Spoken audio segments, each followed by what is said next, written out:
Candidates are seated in alphabetical order within each electoral race. We'll start at the far left and rotate one seat to the right. That doesn't mean musical chairs.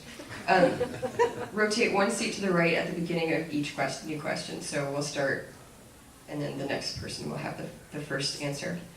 Following the first series of questions, we will have a lightning round. This means for each question, each candidate will have only 20 seconds to respond and no rebuttals, while holding up a red or green card to indicate their support or opposition to the issue. We will then open up to audience questions, also with 20 seconds to respond with no rebuttals. That's the cards. Now for the 3-minute introductions. You may begin. Me first, wouldn't it? Hi, I'm Jackie McCurdy. I'm running for Director of District 1. Many of you know by now that I kind of jumped into this head first with no election experience whatsoever, so it has been kind of a challenge. I am semi-retired, as I like to say, from 30 plus years of a career as a scientist. Since then, I have been looking for basically a way to serve, as well as to pursue some of my other passions, one of which has always been education. So when this position came open, it was kind of an easy choice, an easy decision for me to make. I believe I have a lot of experience that is directly relevant to the strategic plan and goals for the school district, and this gives me a chance to give back something to the community that I've lived in for 25 years. I was an analytical scientist, I was a director, a teacher, a researcher, a department and project head, and mom, not necessarily in that order. So I was definitely data-driven. So trained to see the broad picture, ask the hard questions, and analyze the data to get us going in the direction of our goals and the strategic plan that we need to address. I have developed and directed staff, so I think I'm well able to work with our teachers and the staff to provide them the tools that they need to do the job that we're asking them to do. I have expertise in the budget process and resource allocation, which is always critical. I also necessarily worked across departmental and corporate boundaries, reaching out to work with and build consensus among all of the interested parties. So I am able to reach out, build consensus with, across teachers, families, and the community as a whole. Finally, having been in the classroom myself and raising 2 kids, I think I have a great deal of empathy for families, teachers, students, and it makes me very passionate about providing a supportive and safe environment for everyone in our community. As for a platform, I think pretty much all of the things that I would call priority are under the umbrella of equal access to the quality education that I think all of our kids deserve. One such would be to continue the fight to fully fund education, which I don't think we really are just yet. Also to close the opportunity and outcome gaps. We know we need to do better to serve our underrepresented student populations. And a great deal of that will have to come from one of my other priorities, which is watching the clock. Early education, early childhood education. We need to start early and identify potential learning disabilities or risks or opportunities. Thank you very much. Good evening. My name is Sherry Kranick, and I'm running for the Northshore School Board Director, District 2. I want to give a special thank you to the PTSA Council for hosting us tonight. Thank you very much. I'm running for this position because I want to ensure that each North Shore student has access to an equitable world-class education that prepares them for success in life. As a school board member, my focus will be on success for each student. We need to make sure that we have student supports in place and that students have access to multiple pathways to reach their full potential. We cannot do this without quality teachers in our classrooms receiving quality professional development throughout their careers. I am a public education graduate and first-generation college graduate. I had a 10-year career as a human resources professional for a major corporation. I've been a small business owner, and I'm now an office manager. I have 3 sons who all attended North Shore schools. 2 have graduated and attended college. My 3rd is a junior at Inglemoor High School. I became a child advocate because of health and learning challenges for my own kids. I quickly learned that I could use my voice for all children. That's where I focused my efforts for the past decade. I'm running on my experience. Within our own district, I've served on the Northshore Schools Foundation for 8 years and on the Citizens for Northshore Schools Levy and Bond Campaign Committee since 2009. I have a decade-long experience of advocacy action and policy work for children in Washington State. Much of this has occurred through my long involvement with PTA at the local, state, and national levels. I worked alongside business leaders, teachers, administrators, state agency staff, and legislators. I've served on the Education Action Committee at Sound Alliance. I served as Washington State PTA Legislative Director, leading our public policy on behalf of more than 130,000 members. I served on several committees at OSPI, the Special Education Advisory Council, the Social Emotional Learning Work Group, and I'm continuing on both of those work groups. I also was on the Every Student Succeeds Act Consolidated Plan Committee at OSPI, one of 45 people to help write the plan for the state, which was submitted to the Department of Education on September 18th. I've served on the K-12 Computer Science Standards and Bias and Sensitivity Review Committee and the Essentials for Childhood Whole Child Work Group. I've worked closely with other education advocacy organizations, Ready Washington, Excellent Schools Now, and the Department of Health Middle Childhood. Thank you. Hi, I'm Bob Swain, and I want to thank the PTSA for putting this on, and thank you all for coming tonight. I've been a resident of the Finn Hill area of the district for 30 years now, 20 of it now, with my lovely wife Trudy, who is a family and consumer sciences teacher at Northshore Middle School, and my 3 kids who have been through the Northshore schools, and I have one remaining there at Inglemore High School, and she's a junior. Over these last 30 years, I have volunteered most of my time on the volunteer side of things, directly working with kids in kids programs. I've been a Young Life leader, Sunday school teacher, DECA mentor, sports coach, and a variety of, the general school volunteer, like most of you here. The reason why I focus most of my volunteer time on directly working with kids and programs is because, I strongly believe that kids just need constant and personal attention by adults to encourage them and let them know that they are loved and supported, encourage them to make sure they understand that they can succeed. I want to take that passion for kids and their success and be a member of the school board now. That's why I'm running. And I want to take my professional experience in finance, investment analysis, budgeting, and negotiating skills, etc., that I've developed over the years working with this Washington State Senate early in my career, and now as a commercial real estate broker. I think these professional attributes and skills I hope to be able to bring to the board and to tackle important issues that we have, like overcrowded schools, educational equity issues, and to make sure that we're managing our money wisely and spending it wisely and effectively. Those professional skills aren't the only things I think are important. Like many of us here, I think the role of a concerned parent with kids in schools is just as important.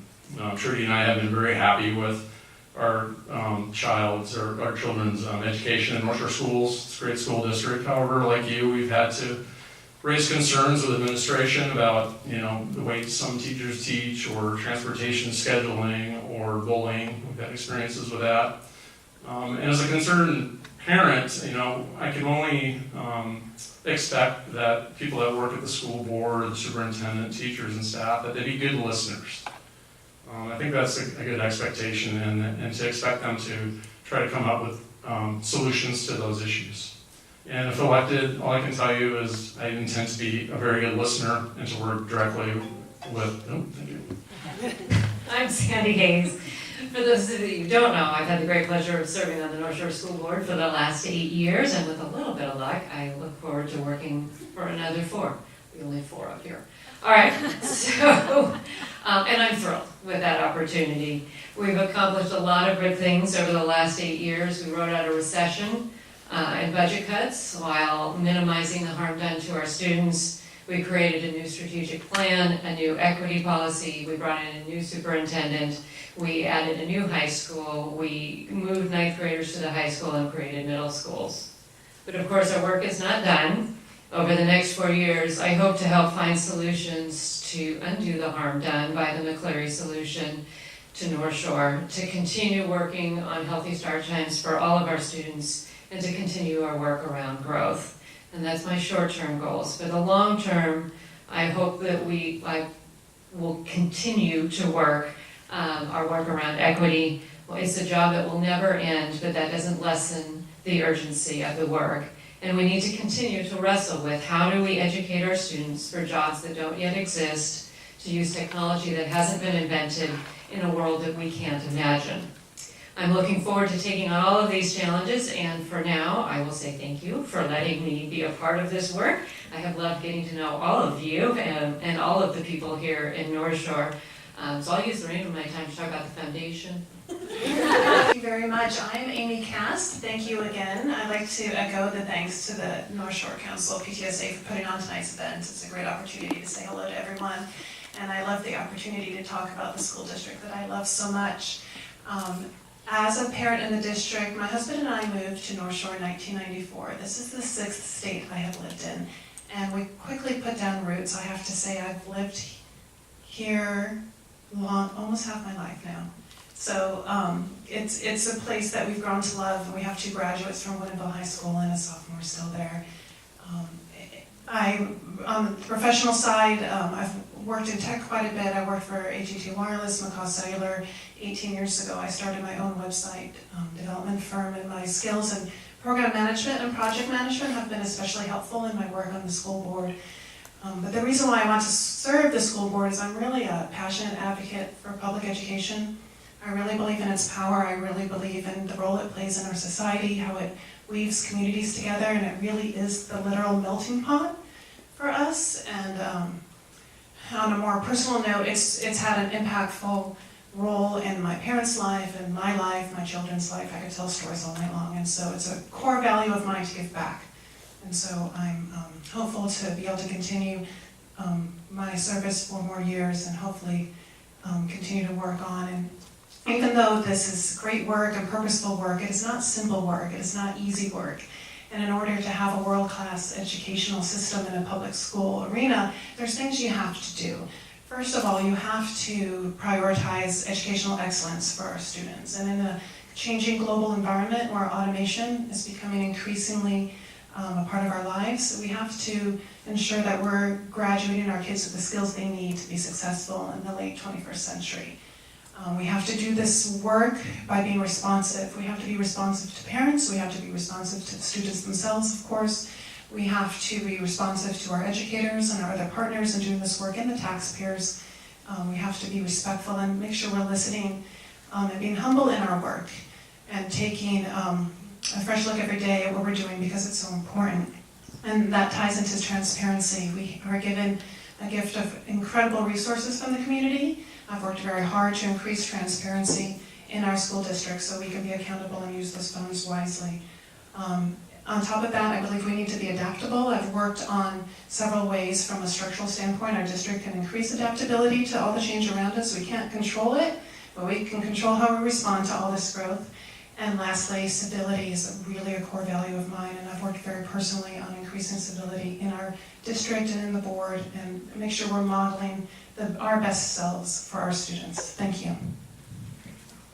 So it's past my bedtime. So my name is Rob Taft. I want to introduce myself to you guys because I think this might be the first time that anyone has seen me in public. I have a beautiful wife and 2 beautiful children. Professionally, I'm an engineer. Specifically, I'm a manager of engineering at Puget Sound Energy. I manage our standards and commodities department, where we have to navigate federal, state, and professional agency regulations, laws. So I have a lot of experience in public policy and communicating and negotiating with lawmakers, legislative, via. Prior to that, I worked for the United States Army Corps of Engineers as a geotechnical engineer. I had the opportunity to work with many community leaders and from a variety of municipalities to educate and inform their decisions on flood protection infrastructure, investment, repair, setting up budget plans for them as well, and again, navigating the policy, interacting with community leaders and the legislature and Olympia. Prior to that, I was in the United States Navy. I was a nuclear engineer on the submarines. I had the opportunity to manage the operation of a nuclear power plant. That was very exciting. So after that, I had the opportunity to actually teach nuclear theory and nuclear operations to the Navy nuclear power program. And after following that, I actually had the opportunity to run and manage the quality assurance and repair department. Our budget was surplus of $50 million, and I single-handedly was managing that. Equate that to Northshore's $200 million. I think I have scalable, limited resources, as you all are pretty well aware. Federal government likes to cut a lot of our resources, and the Navy has over $500 million in deferred maintenance. So I had to make a lot of high-risk decisions in terms of safety for the crew, and how we get missions done. Currently, I'm finishing my MBA at Seattle University with a focus in finance. Again, emphasizing, I think accountability and being true to your finance and being true to the taxpayers is a core value, and we must be truthful and transparent to the taxpayers. I'm also running because I think there's a lack of stability in the Northshore School Board. Since 2000 to 2014, there was 79% turnover rate. I'm going to be here for decades. My wife and I laid down our roots, and we love this community. We're growing in this community. I also want to support the strategic plan that was implemented and further emphasize equitability and pathways for students. Not just the automation. There are blue-collar jobs out there that labor statistics predicts that there's over 300,000 welders. There's over 1 million general contractors that are needed. Thank you. How do you feel North Shore School District has been impacted by the state legislature's recent efforts to fund basic education? Did the measures meet the funding mandate? So, no, the measures did not meet the mandate. We are still underfunded, and we are still finding pressure to impose levies. We're still finding pressure to find that funding. What I would suggest is that we don't pursue state funding taxes through levies or through property taxes, and yet that we do an evaluation of our budget to make sure that we are spending the dollars where they're most effective.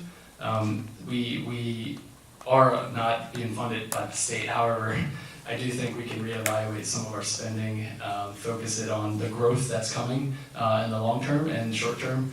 But no, I do not think in that. Thank you. I agree. I don't believe we are fully funded. In the depths of the recession, we were receiving about $8,500 per student. We're maybe about 10,500. If you compare it to Massachusetts, what people like to hold up as the golden standard, that's $18,000 per student they're receiving. So obviously we're definitely short of that. And the McCleary ruling actually said $18,000 per student. It's estimated that we're supposed to go up to about $14,000 per student, but I'm going to believe it when I see it, because we haven't been told what basic education is yet by the state. And this is the crux of the problem. Right now, our local levies, which are being cut back significantly, about $12 million a year, we're going to lose in our levy ability to pay for things like special education. We supplement the special education budget by the tune of about $16 million a year. And if that is not included in basic education, but it's not included in enrichment, I have to stop. Thank you. No, the McCleary solution didn't solve the problem. What they got sidetracked with was creating equity for taxpayers, not equity for students. And really, McCleary was about ample funding. What they did was just redistribute the inequities around the system. So now we've got districts near us that can pay higher for their teachers than we can. We have districts around us that can raise more in their levies than we can. And yet, if we were amply funded, we wouldn't care, because then we could hire high-quality teachers, provide the programs for our students, and have the classroom space to educate all of our students. Yeah, I agree. The legislation was a convenient way to end the special session and move on. I was very disappointed in how it turned out. The people are still looking at the formulas and trying to figure out, there's a supposed increase of certain monies, but then how that we reevaluate on the levy side, there's gonna be money probably taken away from the Northshore School District and redistributed across the state, and other districts are gonna have the same problem. So, no, we have to ensure that, for the meantime, that we look at how we're spending our own money, making sure that we're transparent in our budgeting and making sure we know where the money's going and getting it to the right places.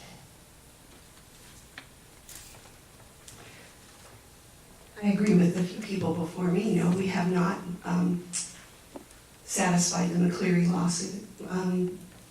We will see what the Supreme Court says in October. I worked a long time in the school district to help raise extra funds, either on the Levy and Bond Committee or through the Northshore Schools Foundation. There are needs that are not being met. You heard Amy talk about the special education students. When the basic budget from the state was $20 million and we supplemented with another $14 million, we're going to have a shortfall. How are we going to serve those children? How are we going to move forward to close the gaps? We have some big work to do, and part of that work is convincing the legislature that they need to step up and actually do their job. Thank you. All of the above. Everybody, that's pretty well said it already. So no, I don't believe that the legislature has solved the issue. As was said, we are supposed to be amply providing for education for all of our students. Clearly, we're not at ample, perhaps adequate, perhaps just what we could get through the legislature for the time being. It's a complicated issue, and there's a lot of people with a lot of interests and a lot of legislatures who are trying to do their job. But it also currently doesn't really fund all of our students. As was said, we have to provide more funds to make sure all of our special needs students are taken care of. So we have a long way to go. A recent request for feedback from North Shore Council PTSA on the newly implemented start times produced over 250 comments detailing specific positive and negative impacts. What is your view of the impacts on start times, and what changes would you like to see? I don't believe the school district's work is done on healthy start times for all children, and the board made that very clear when we approved the initiative to change start times for the district last year. Where I think they need to be, to answer your question most directly, I believe they shouldn't start any earlier than 8 o'clock, and they shouldn't start any later than 9 o'clock. In terms of the feedback involved, I do believe that the concerns are valid, and right now the board is working with the administration to address them as soon as possible. Part of the problem is we don't have enough data processing ability within the district to compute the transportation, which is the main stopgap in getting our system to get a better breadth of healthy start times for all our students. And so we've brought in extra resources to do that, and we're supposed to have a recommendation from the administration by the end of December.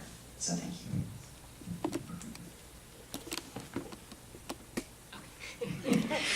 Yeah, we know we harmed our elementary school students by rolling back the whole system, 25 minutes, and we're hearing that, as we should.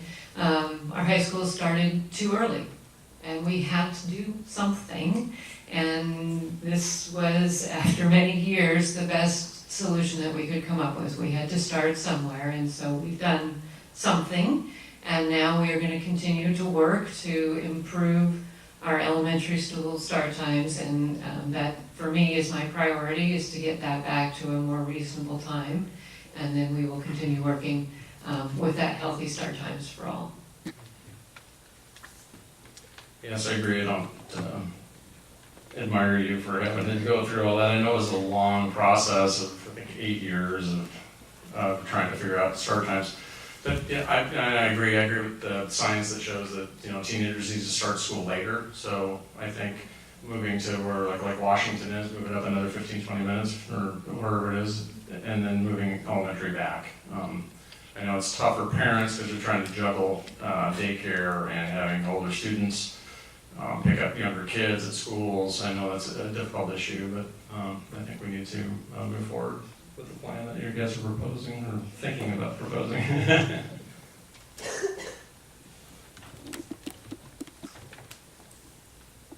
Later school start times is, my older kids had to be out the door by 6:15. That's way too early. So I'm glad that the high school is starting later. I understand the impact to our elementary schools. The legislature tells us that they fully fund transportation, but I think everybody in our district would say that that's probably a fallacy. It would be nice to have a 3-tier system so that we had buses dedicated to each, the high school, the middle school, and the elementary school, but we can't do it on the backs of our local taxpayers. The state legislature needs to address that. One of the other things that is imperative to realize is that the state legislature still only funds a 5-period day. It would be great if we could find funding to move to a true 7-period and maybe an 8-period day so we could have staggered start times at our high schools so that the kids can come and go like they're going to go to a community college. Thank you. Again, I agree with all of the above. The science nerd in me kind of follows these things, you know, particularly after my own kids were born, and just the reading up on the science of it and the physiology. We've known this for a long, long time. I mean, even back in the dark ages when I was in school, and you know, our high schools had double shifts. We had 2 sets of students going to the same school, and one of them was up at the, you know, before the crack of dawn, and the others were there really, really late. So we know that start times are a problem. The kids need more sleep. There's no question about that. I think what the district has done this year with the later start times is a great first step. And obviously there were a lot of complications. I mean, we don't know anything about school has a lot of moving parts between before school, parents getting to their jobs, coordinating all the buses and the kids getting to and from and having to stay late for extra classes or sports. There's, again, a long way to go. But aside from the health aspect of it for the teenagers that need more sleep, because the studies are profound and it's warranted. It's more of a safety thing too. I drive down Avondale in the morning, and every morning it's fall. It's dark at 5:30 in the morning to 6:30 in the morning, and students are walking on Avondale where it's 40 miles per hour, and there's a bus stop right there, and there's a congregation of about 30 to 40 high schoolers every morning. So I really do support this, not just from a health aspect, but from a safety aspect as well. Being a father of young children, that's where it's complicated. It's a great first step. It's the second step and the third step of the long term of putting the pressure on Olympia to fully fund, to find the options of maybe a fully 8-period day. But it's those unintended consequences on healthcare or daycare, excuse me, that parents have to now coordinate around. That's undue stress, especially for single families or for. Thank you. Have you heard of a strategy in another district that has successfully reduced the opportunity gap that excites you? And if so, would it work here? If not, how would you put fresh eyes on the issue? That's a good question. I think we're definitely hearing from other districts is opening up rigor to all students. So I know Federal Way has, they've actually required everybody to take an AP or IB class. I'm not sure that's the correct solution, but they're seeing some success with that. It's a struggle because you have to balance to make sure that the teachers are ready for that and that the students are ready for that. So we've got still some more work to do to make sure that that's all on board, but I think that that's a path forward that makes sense. Fees is another barrier for kids, so we've removed elementary band fees, and music fees. Orchestra parents are gonna get mad at me. Orchestra, instrumental music. And I think that's another great, oh, I'm so sorry. I'm not personally aware or haven't read enough to pick out a school district somewhere that's really doing what they need to do to close those gaps, but it's apparent that we do have them. I think, going back to my opening statement about the attitude that I think we need to have when we approach kids is to be encouraging and being there for them and encouraging them to be challenged, encourage them to take extra courses or courses that are that should be pushing them a little harder. But I think we just need to be aware of what we're doing right and what we're doing wrong within the school district, and it's a partnership of students and teachers and administrators, and we just need to step back and really study what we're doing, and hopefully we can find very creative ways of doing that. There's great diversity among school districts in the state when it comes to closing opportunity gaps. In many areas, things that are being done after school through extended learning opportunities. The legislature has been exploring doing more funding around extended learning opportunities. They looked at putting in opportunities for some of our larger districts to pilot summer school programs that are extended learning opportunities. It's a hard thing to do. It really requires a lot of family engagement. And I know that Northshore is just beginning to focus on family engagement this year, and I'm excited to see that move forward. Having families know what a high school and beyond plan is helps too, so that they know that their students are on track. Thank you. Well, I'm still learning about this district, so I don't know a whole lot about other districts just yet either. But in doing the research, as I've been trying to come up to speed on things, and going back to my opening statement, I'm a firm believer in early education, early childhood education and support being critical with respect to making sure all of the students have the support that they need as early as they can get it to make sure they have the chance to reach their full potential.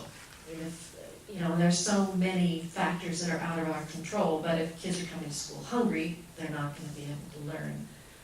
If there is a learning disability that hasn't been identified, that's going to challenge them.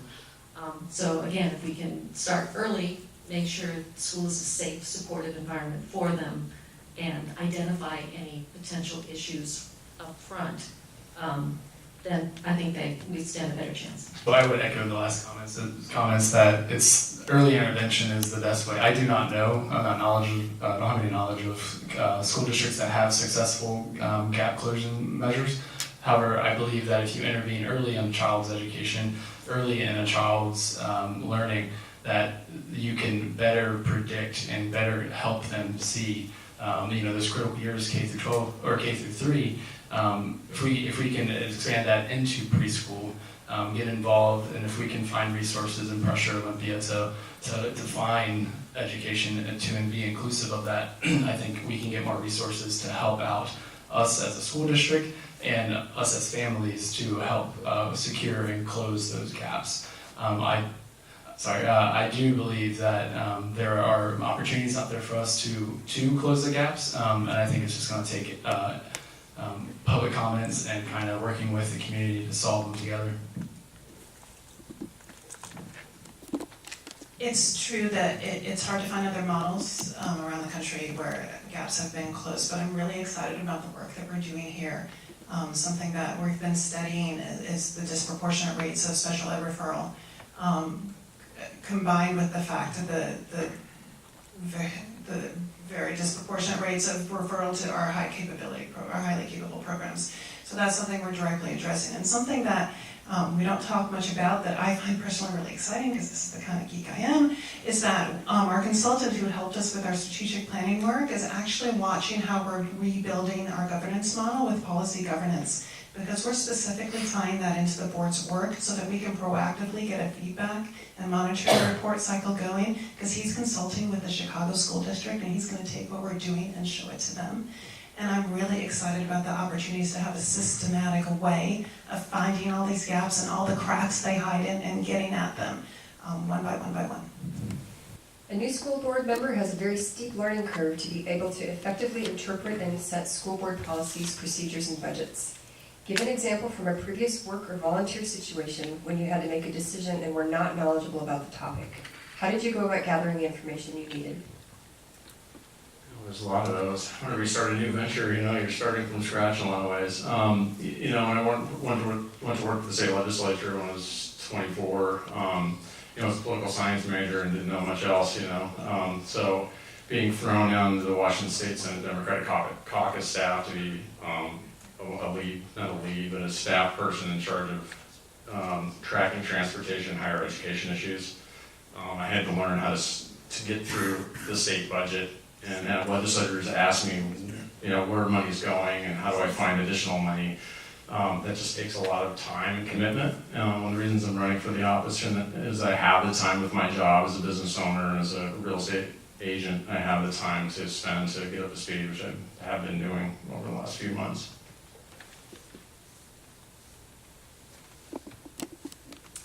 In my work as a compensation professional, when I worked for a large hotel chain, we had to put in a brand new compensation system.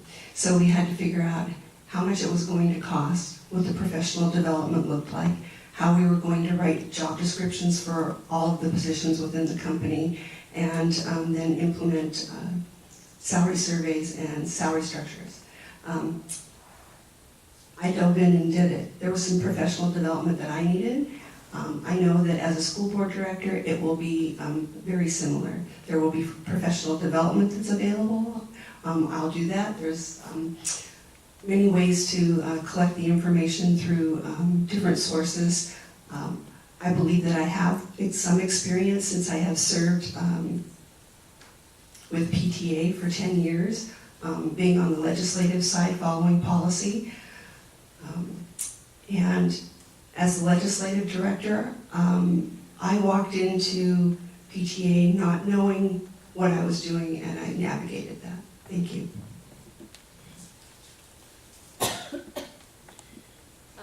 For me, again, it's all about the data. As a project lead in a biotech project, I was leading analytical and formulation development, but the project also requires cell culture and process development and transferring things from the research groups and coordinating with the manufacturing facility, none of which I really knew very much about at all. So you identify the moving parts and you identify the experts associated with each moving part, and you get their input and their feedback. And to a certain extent, it's a matter of trust. You have to assume that the experts in their field are telling you, the appropriate information, and then put it all together. It's about the data, it's about analyzing the data, and then making a decision from there. An engineer in 3 distinct STEM fields, nuclear industry as a nuclear engineer, moved on to the Army Corps of Engineer where I was focused on geotechnical engineering and civil engineering, and now I'm focused on mechanical and electrical engineering. So all 3 of my career paths have required me to do what this position would require me to do, to dive in head first and be accountable and take ownership of my own knowledge and my own expectations, that I'm beholden to your expectations of being knowledgeable to make factual decisions based on data. As an engineer, I do love data, but I'm going to lean on the community and on the experts. So the superintendent, Michelle Reed, I'm going to lean on her expertise. I'm going to lean on the teacher's expertise, and I'm going to lean on peer expertise that are sitting on the board to my left and right. It's a teamwork effort. It's definitely not me by myself, and I'm going to lean on the public training that is provided, and also kind of conversations.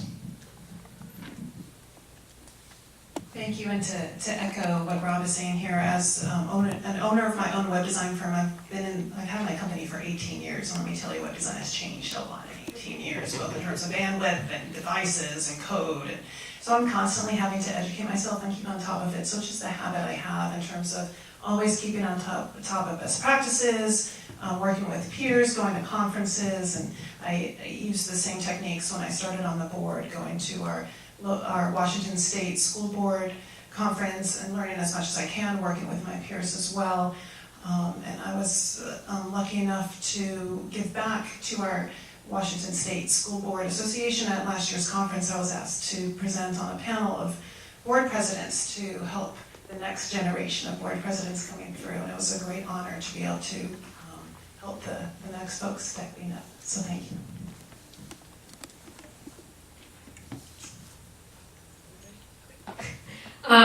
Well, those of you who know me know that I have no issue saying I don't know or I don't understand. That's a core part of me, obviously. So I read obsessively, I ask questions, I talk to anyone that's willing to talk to me. And I don't believe even after 8 years that I've got this all figured out. I still have a huge amount to learn and to comprehend. And in addition, every week I volunteer in one of our Title I elementary schools in a classroom. I volunteer with struggling students at a middle school, and I volunteer in an ELL classroom at the high school level, so that I understand what this looks like at the ground level. Security in schools has unfortunately hit close to home with recent violence. What measures do you support in your schools, and how will they be funded? Would you support parents directly funding specific security measures in schools?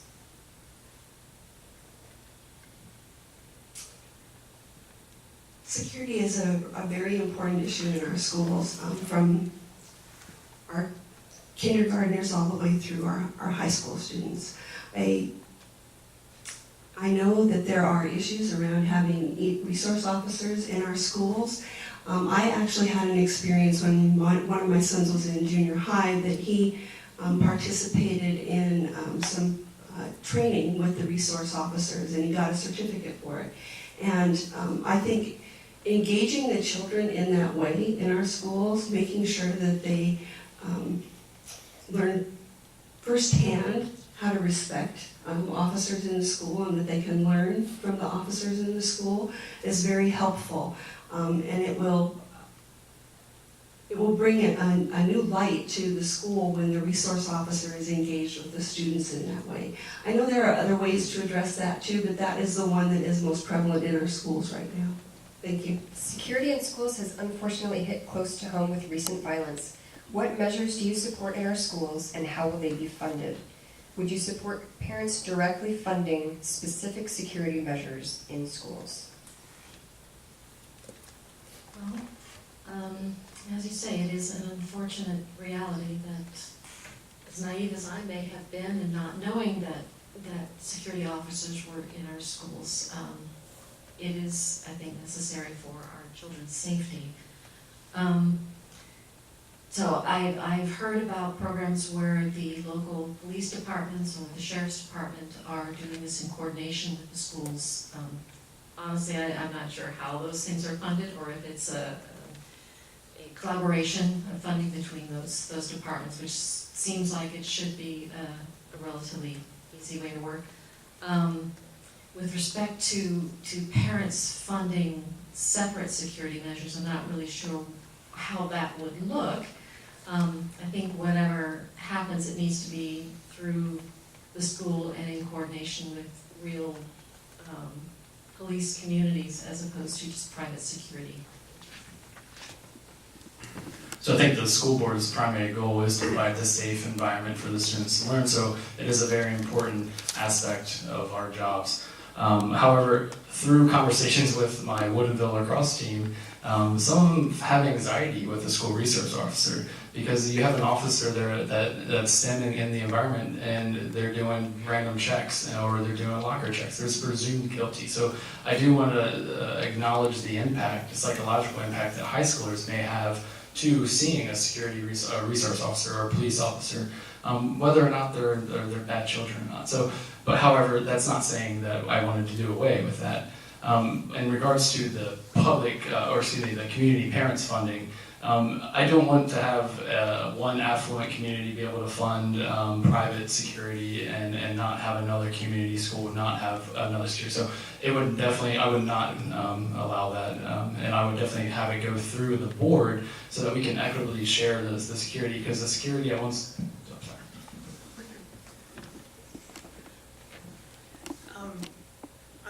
Security is top of my mind as well. In fact, I was recently talking to a Snohomish County representative about safety resource officers in our high schools just 2 weeks ago. So incredibly passionate about this as well. And the thing that's important to recognize is that right now we are underfunded for our facilities by the state. In fact, because of some unresolved issues in Olympia, $4.5 million of matching funds that we are due have not been received, and so we have no choice. But if we want to make security improvements to our buildings, we have to put them on our capital bond initiative. We have to, because like I said, we were waiting on $4.5 million and the check has not arrived.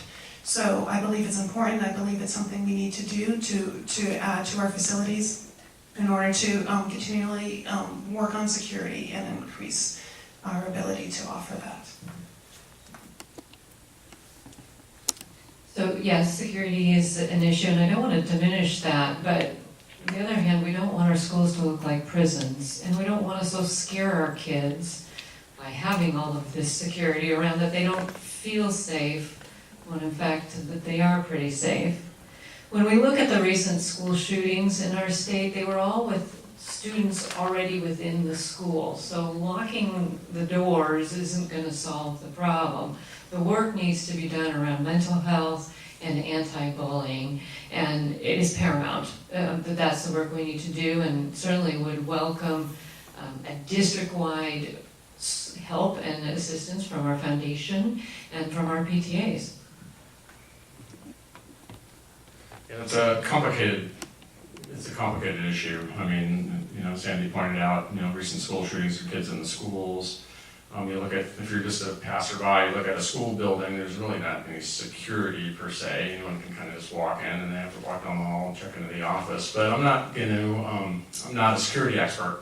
So as a member of the board, I think we need, and you probably have, but we need to rely on security experts, and rather than running out and spending money on things that may not really provide more security, we just need to be careful about that. But we do need more security. I just don't know what that looks like. And as far as parents funding security, I think if we figure out as a board, as a community, what's good for one school is good for another school. So I don't think we should just allow ESB funds or the Booster Club to provide things just for their school. But I'm here to listen, and we'll have to figure that out. That wraps up our long questions. Please make sure to turn in your question cards if you have them. Raise them up and someone will collect them.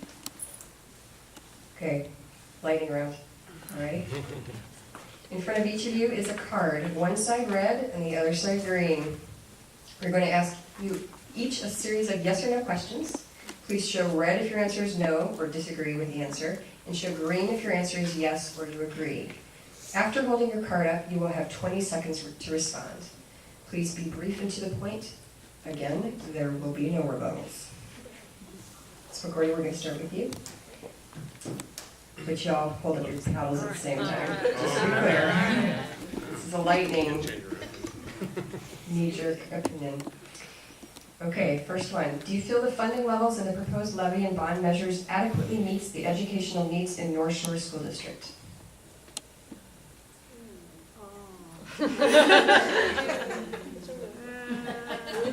Yes, no? That's not a color. Well, we'll go with the possible. Actually, I haven't seen the numbers and I'm not sure, but I think there's a pretty good chance that it doesn't quite go far enough. Oh, excuse me. Sorry. No, I do not believe that the bonds went far enough. However, I do believe that we need to look at our resources before we ask for more from the taxpayers. No, I don't believe they fully fund our needs. Specifically, this has been brought up, I think we need to look at expanding the number of periods at our high schools in order to support Core 24 graduation requirements. We need additional funds so that we can do healthy start times across our district. And we also need to take care of all those fees. No, they're not what would fully fund it. We know we're limited on our levy as to what we can raise. It's $11 million less than what we're currently able to do. Also, we are not asking for as much as what we could use for our buildings or what we could spend on technology, but we have to balance it with the tax fatigue, if you will, in the community. You know, I don't believe it did. I think the group has done their best to put together a package that I think the voters will approve, but it does fall short. I would have liked to have seen a little bit more money to take care of the multi-site. I think doing the site work ahead of time would save us some money, but again, I'm not second guessing people's judgment. It is a complicated issue. I've served on the Levy and Bond Committee since 2009. It's hard to say if it fully funds or not, but I know it's a step in the right direction.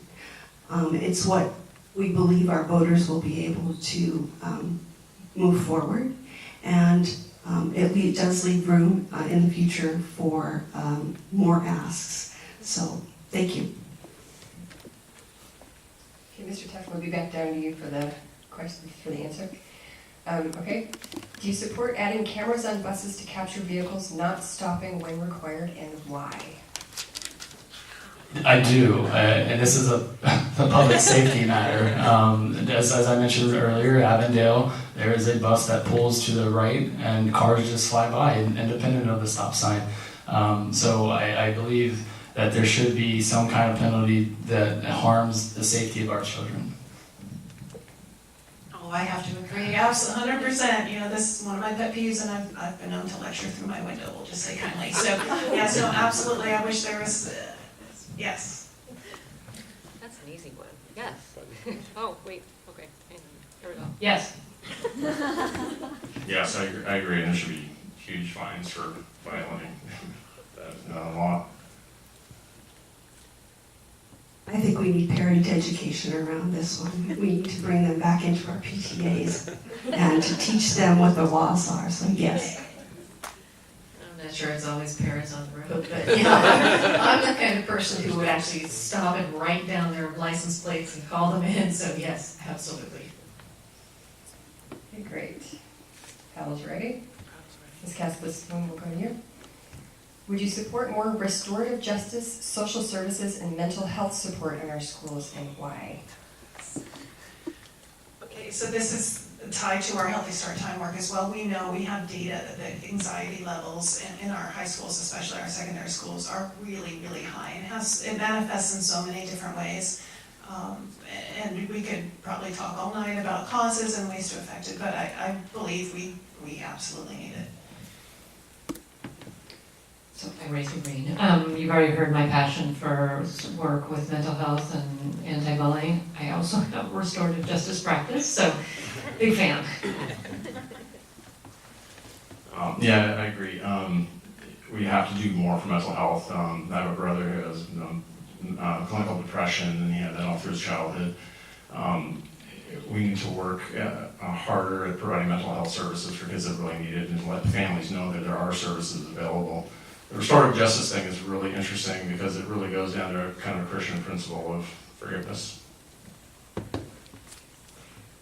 I do believe we need more of that in our schools, and I have been on the social emotional learning benchmarks committee, the advisory committee, and now we're working to put the indicators into place. And it's through the social emotional learning that we get to where we can change school climates. We can deal with the bullying, we can deal with the mental health issues, we can deal with the trauma informed. Absolutely. There are reasons why kids act out, many of which have been mentioned already, and just shunting them off, sending them out of school or into the juvenile or criminal justice system doesn't help anybody. So yes, absolutely restorative justice instead of the alternates. And I agree, as everything was said. We have to recognize that these students are not just navigating education, they're actually navigating life. And life is stressful just as much as it's stressful for adults. So we do need to provide those resources and provide them that reassurance that they're not in the wrong. And 20 seconds, quick. Okay, here's your last lightning one. This one will go to Ms. Hayes. Paddles ready? As mentioned previously, the World Economic Forum estimates that 65% of job roles have not yet been created for kids graduating in 2034. What are at least 2 things North Shore School District can do to educate kids for that kind of future? 20 seconds. I know, Right. 20 seconds. All right. Creativity is huge, communication is huge. Don't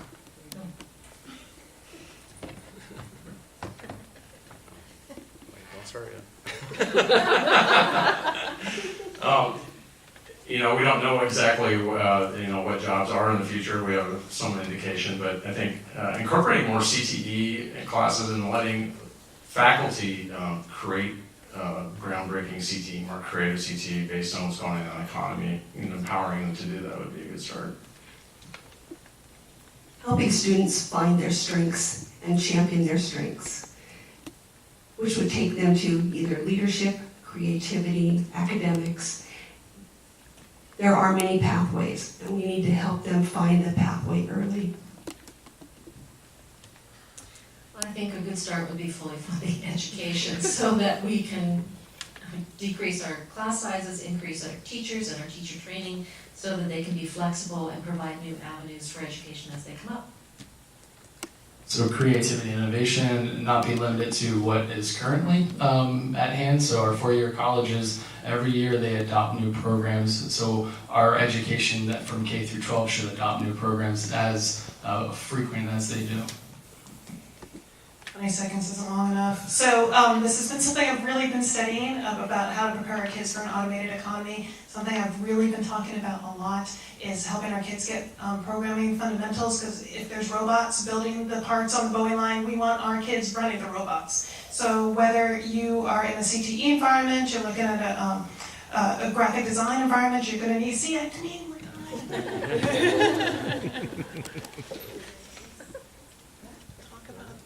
All right, you made it through the lightning round.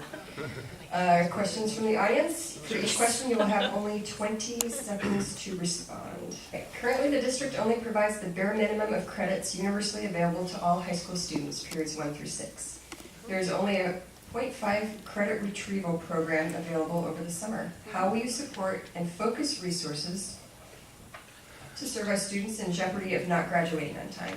How will you improve communications about grades and failing danger between teachers to students and students to parents? I just have 3 questions. There's 3 questions. There was 3 questions. And apparently I only have 20 seconds to do all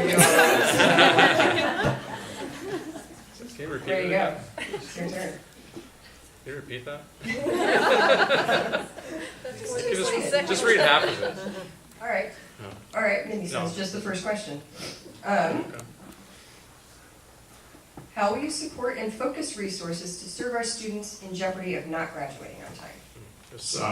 This comes close to home because our son had to drop out of an IB class, and he couldn't make it up unless we paid $400 for a summer, private course.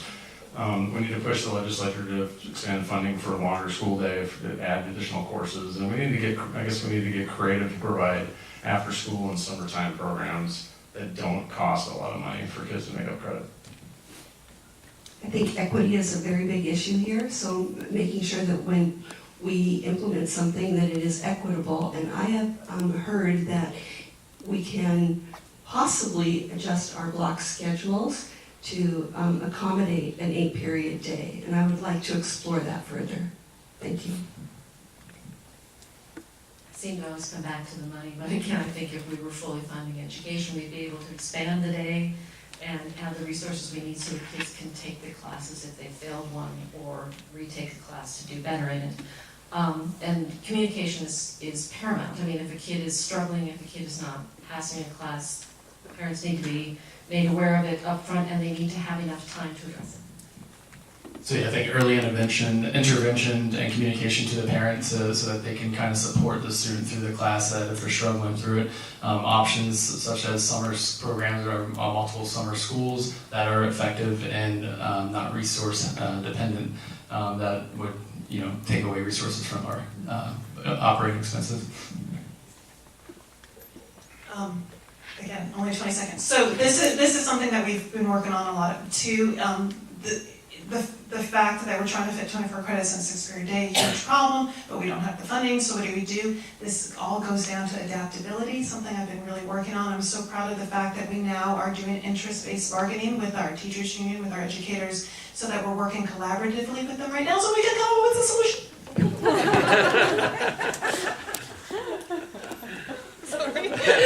That's good. I've been an advocate for years for the 7 or 8 period day, and that definitely is the road we need to go so kids can take risks and be creative and be prepared for the 22nd century. And no fees for summer school. Okay. Do you believe the dress code in our district is equitable? What should the dress code in our school district look like? Craig?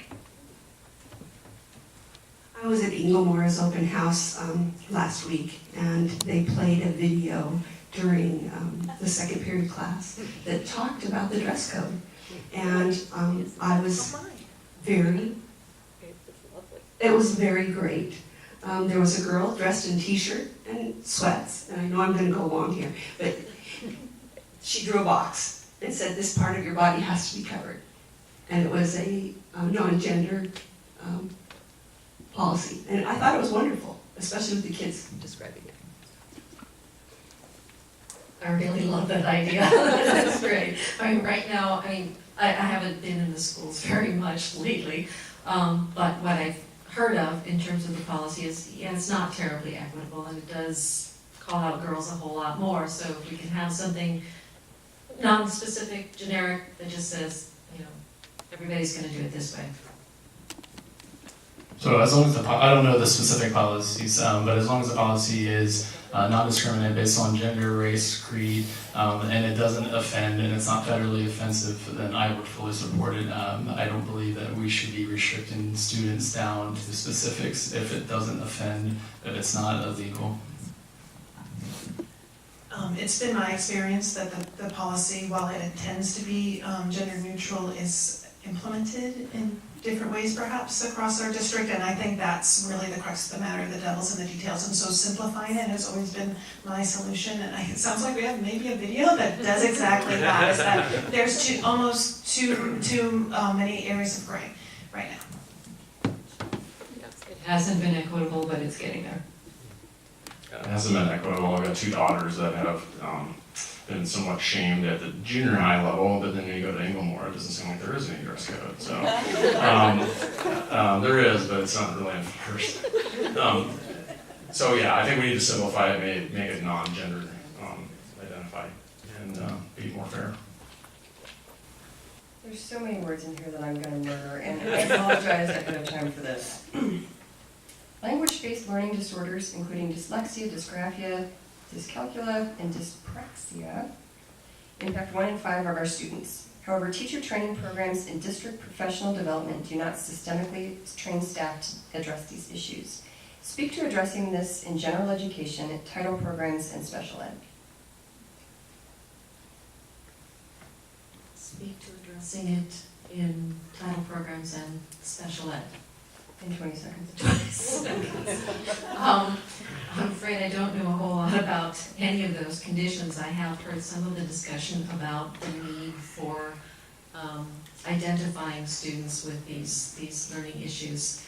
And again, we need to do better with the special education, provide it for more of our students, and provide it early enough so that it's caught and they have a chance to repent. I think we have to recognize the conditions that the student is afflicted with in order for us to step in and help them. And in terms of the special education, we have to provide them opportunities and learning resources so that they can learn where they're at with their condition.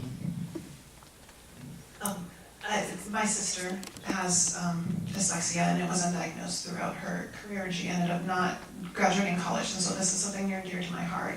Unfortunately, something we don't get a dime in revenue for, and so it would be an area that I would like to see, in an era of increased education funding, we can put some resources to. I'm worried that we won't be able to do it as well as we would like, but I would like to move that way. We've already hammered, I think, pretty thoroughly well that special ed is woefully underfunded, and so still work to be done there. But I think we also need to recognize that there are many teaching techniques that are designed for specific types of students that benefit all students. Yeah, it's an educational development issue that the school district needs to address, and it seems very common sense. Of course, the lack of resources makes it difficult, but I think we can get creative with helping teachers find, continuing education courses that they can take, or even providing courses within the school district, finding the funds somewhere to help provide that. 2 of my children are dyslexic. It has been a very hard journey for them. My middle one is very smart. He didn't qualify for any special services. He got some outside of school. But one of the challenges we have is we have a whole language system that doesn't work for all kids. Some kids need that specific training about what the English language is, what the individual sounds are. They have to have those building blocks. Do you support any form of charter schools? 20 seconds? 20 seconds. I do. And charter schools provide an opportunity for students to pursue education to their family needs and to their family opportunities, as long as it doesn't erode away resources from the public school arena and the resource that we have that going. So charter schools mean different things to different people.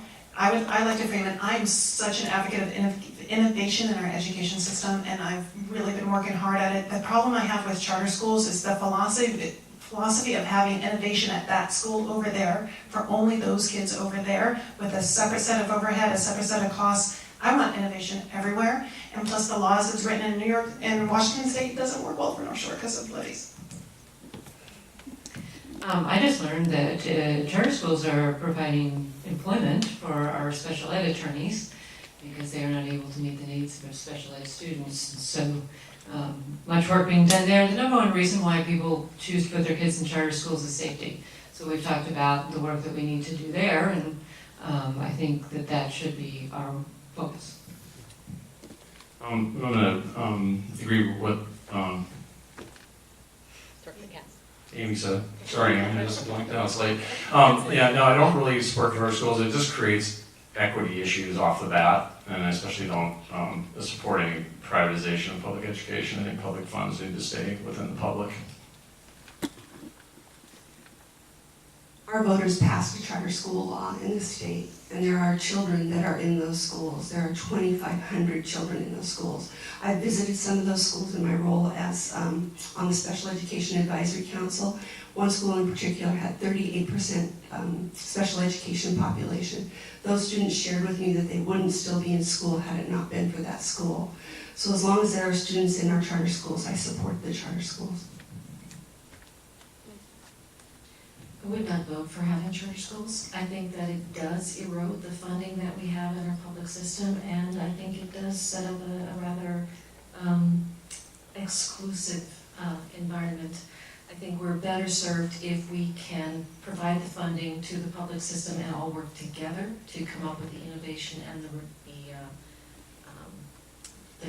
I'm blanking too, the results that we want to see. Okay, that is all the questions we have time for. Thank you so much. On a personal note, before I turn this back over to Mindy, you always come up with spectacular candidates that are thoughtful, well-informed, and thank you all for throwing your hats in the ring and serving. And the audience questions are always fantastic, and I appreciate having an audience that is so engaged.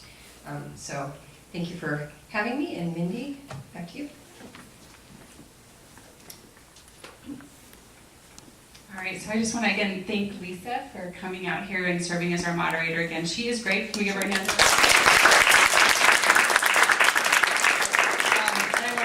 candidates for coming out. I know that this is very intimidating, and we were not very gracious with time, but you guys did fabulous. These are all super simple questions, right? Like 20 seconds should be very sufficient. So thank you all for coming out tonight. On behalf of North Shore PTSA Council, I want to thank you. Thank you for joining us. Thank you for your thoughtful input, and the questions were great. We had a lot of fun reading them, and I wish we could have gotten through all of them because there was a lot of really good questions here. Good luck to the campaign, our candidates on the campaign trail. Thank you so much. Good night.